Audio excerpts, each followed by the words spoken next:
Estamos de volta com o Brasil News e menos de uma semana após sofrer um grande blackout, o centro de São Paulo voltou a ficar sem energia nesta sexta-feira.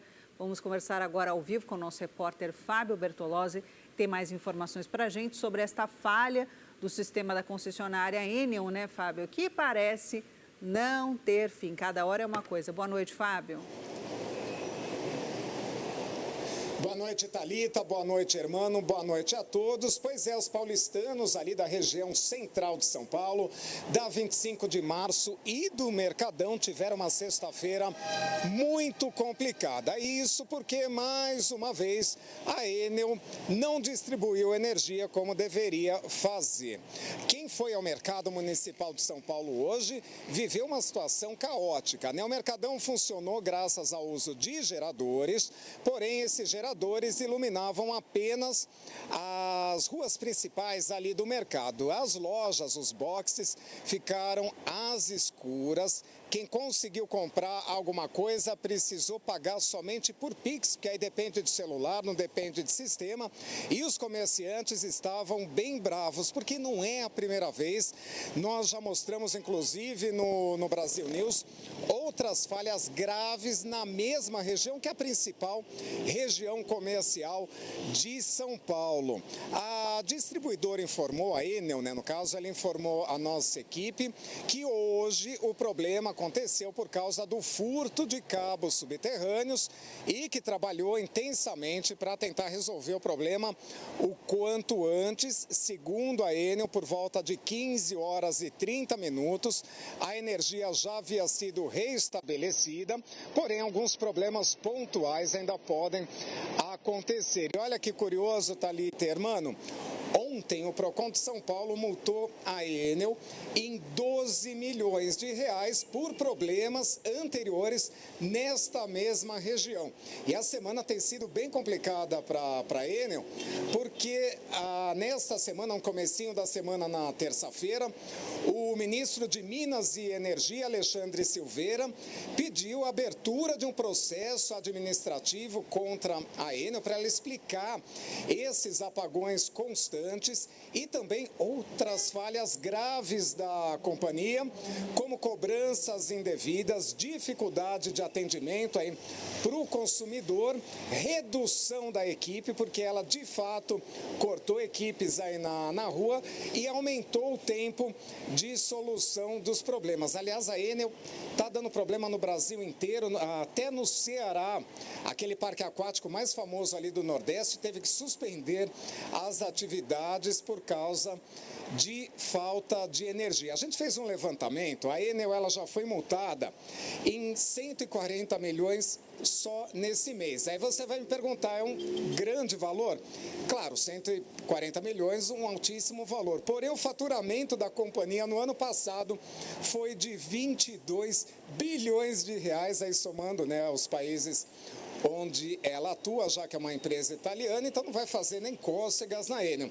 E o pessoal está muito revoltado. Eu conversei com algumas pessoas hoje durante o dia.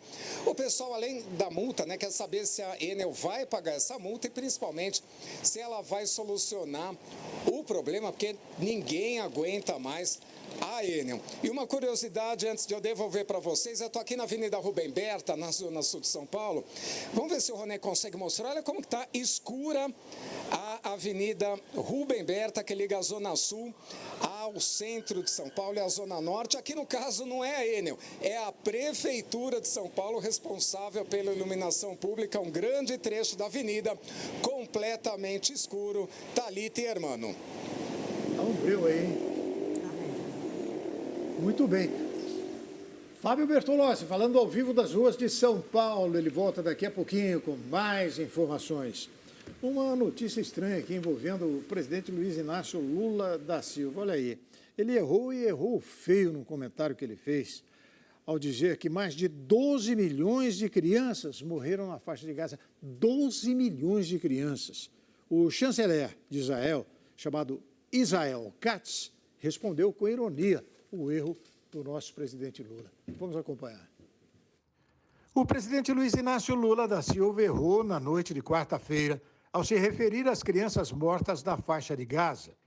O petista disse que 12,3 milhões morreram por bombardeios de uma guerra insana contra a humanidade. Em Conferência Nacional pelos Direitos das Crianças e dos Adolescentes, o petista pediu que os presentes levantassem as mãos em uma homenagem. As crianças, os quase 40 mil que morreram e ficaram órfãos de pai e mãe por conta da Covid. São as crianças que no Brasil morrem de desnutrição porque ainda não recebem as calorias e a proteína necessária. Mas, sobretudo, é uma homenagem a quase 12 milhões e 300 mil crianças que morreram na faixa de Gaza, em Israel, bombardeada numa guerra insana contra a humanidade.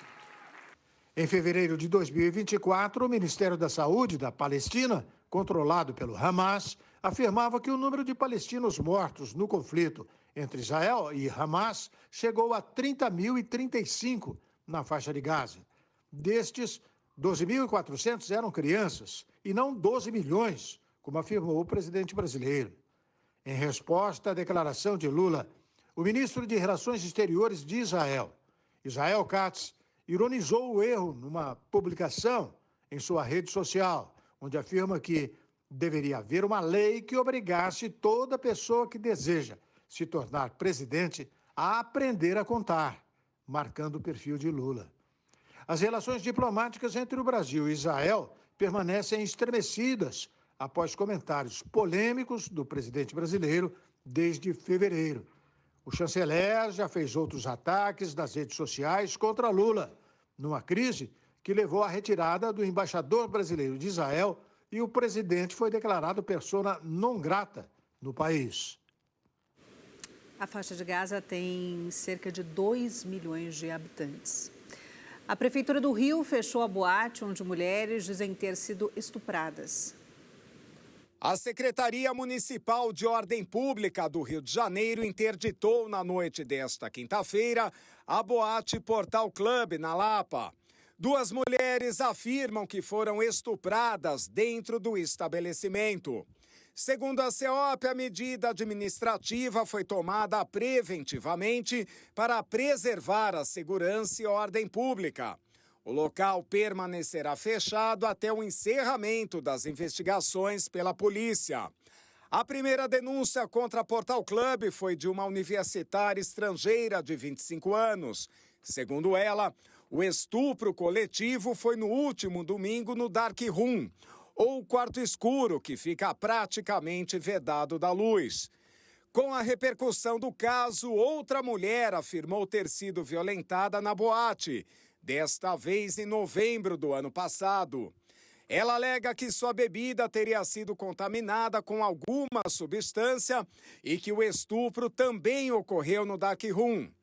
Em nota, a boate Portal Club disse que repudia veementemente o crime e que nunca irá apoiar qualquer tipo de intolerância, opressão ou violência contra as mulheres. A casa de shows ainda disse que está comprometida com a investigação e que deseja que os responsáveis sejam devidamente punidos. O diretor de uma escola na Zona Leste de São Paulo foi flagrado por câmeras da própria unidade de ensino tendo relações sexuais com uma colega de trabalho em pleno anfiteatro. O diretor da Escola Estadual Nossa Senhora da Penha, Robson José da Silva Batista, foi afastado do cargo após ser flagrado fazendo sexo com uma funcionária temporária nas dependências da unidade de ensino na Zona Leste de São Paulo. A mulher também teve o contrato de trabalho suspenso. Nas imagens é possível ver o momento em que Robson e a funcionária já estão praticamente sem roupa, se encontram no anfiteatro vazio e praticam sexo.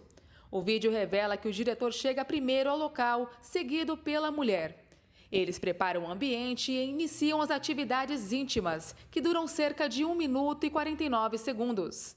A prática sexual foi interrompida por alunos da escola que chegaram no local durante o ato. Também nas imagens é possível perceber que assim que é flagrado, o diretor sai correndo, enquanto a mulher veste as roupas e sai logo atrás. Em São José do Rio Preto, no interior de São Paulo, um ladrão tentou furtar uma pastelaria, mas acabou entalado na porta do estabelecimento. Uma tentativa frustrada de furto fez um bandido ser motivo de chacota em São José do Rio Preto.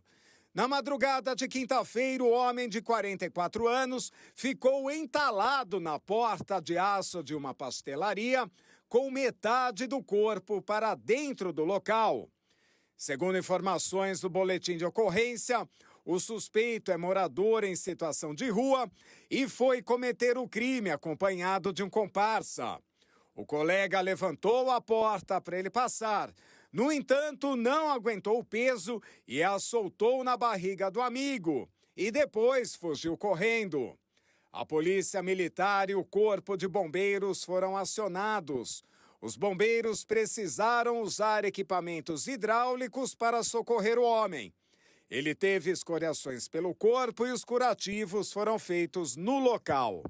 A PM o prendeu em flagrante e o encaminhou para o plantão policial, onde ele ficou preso à disposição da Justiça.